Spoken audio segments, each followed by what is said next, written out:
In the past few decades, we have seen robot technology go from lumbering behemoths that could barely move to nimble contraptions that can do backflips and dance. It takes a lot of effort to teach robots how to move. Therefore, researchers are increasingly relying on the AI to do the heavy lifting for them, and a team of researchers at MIT has come up with speedy results. A mini cheetah robot designed by them has set a new personal best movement speed using learning algorithms which ensure it learns from every fall. So, let's talk about it. Hi and welcome to AI World News. Today we'll be speaking about how fast the mini cheetah robot can go. Please watch the video to find out all the details and don't forget to like, share, subscribe and click the bell notification. Robotic animals are becoming increasingly sophisticated.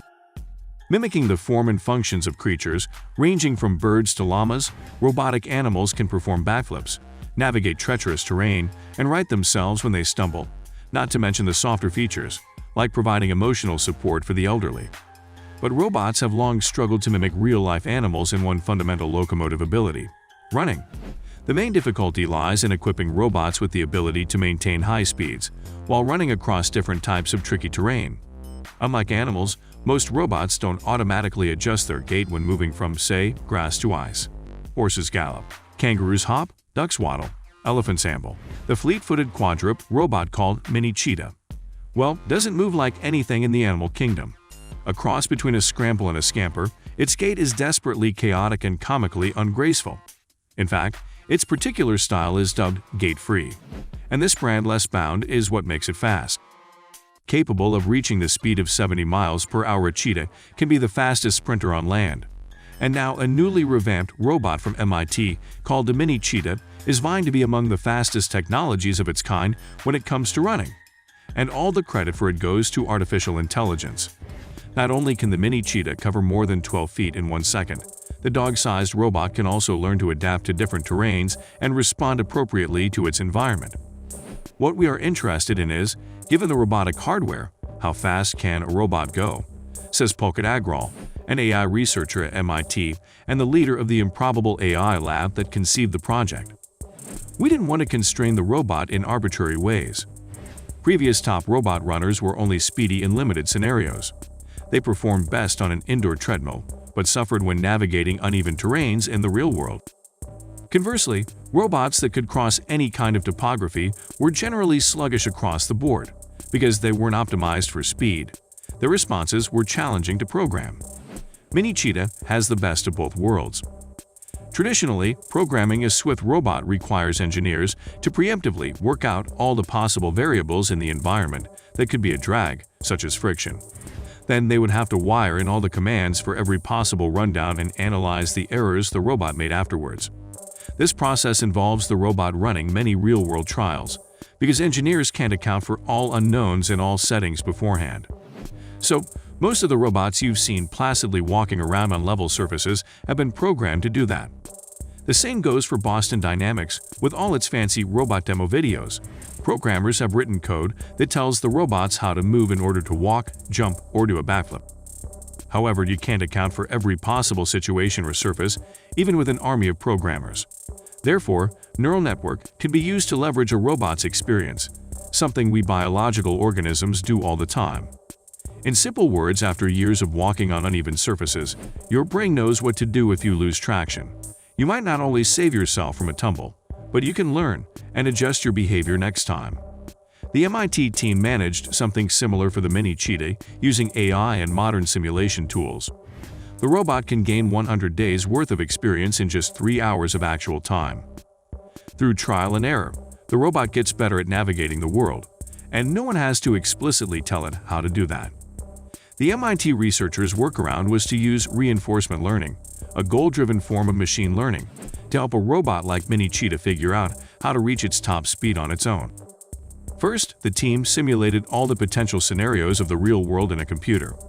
Then they trained mini cheetah's software on these virtual simulations before its deployment. Schooled on this dataset and free of any programming constraints, mini cheetah is able to create its own signature sprinting style that humans wouldn't have been able to conceive of. Furthermore, it could modify how it loped in real time to adapt to the conditions of its route. In addition to boosting speed, the method enables the bot to learn other locomotive abilities, like moving efficiently with a disabled leg. What's more, the quadruped can learn through experiences not only on real-world terrain, but also on simulated terrain. So using simulation tools, the team trained the robot to navigate different types of terrain within simulated environments. The model is something like a sped-up version of how humans and other animals learn to navigate their environment, through repeated trial and error. Thanks to this machine learning software, Mini Cheetah bumped its peak indoor velocity from 12 feet per second, before training to 13 feet per second after. It more or less maintained this speed outdoors when tearing up unfamiliar grounds. In addition, it could catch itself when it tripped, and even if it had a broken leg, it could find a way to hobble on at maximum speed. Agrawal says that hardware upgrades will be necessary for Mini Cheetah to go even faster. For example, its engineers can give it a more powerful motor or even include an ankle equivalent joint in each of its limbs, which can in theory bump up its speed even more.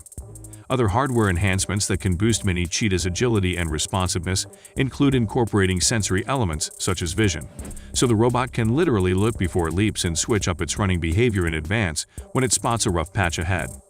This may allow Mini Cheetah to stay swift on challenging terrains. So, it's not the fastest robot on record, but it is the fastest robot that uses such a learning-based approach and this specific robotic platform. Other, larger robots have run faster, even some of those built at MIT, including a previous high-speed record set by another MIT research group. However, these previous running robots are analytically designed, meaning they rely heavily on human engineers to anticipate obstacles and program locomotion in response to them. The Mini Cheetah, on the other hand, is a learn-by-experience mode that uses a simple neural network, which allows it to respond in real time to environmental challenges. This newly designed method allows the robot to learn how to run fast while also adapting to walking on difficult terrain, which could show a new capability for robots in the future that might also employ the learning-based method. This adaptability is thanks to a simple neural network that can make assessments of new situations that may put its hardware under high stress. To be clear, the team isn't gunning for the world's fastest automaton. Instead, the researchers aim to democratize sprinting for any run-of-the-mill robot. The cool thing is that you could apply this algorithm to any robot, and it could also very likely maximize the speed on that robotic platform, says Agrawal, because we're not making any specific assumptions about that robot. The researchers are also planning to make their computer code open source really soon. Then, every robot may be able to reach its full running potential. Only the hardware is the limit. And this is it for today, guys. What are your thoughts on today's video? Share your views with us in the comment section below. Don't forget to like this video, subscribe to our channel, and ring the notification bell. And thank you for watching.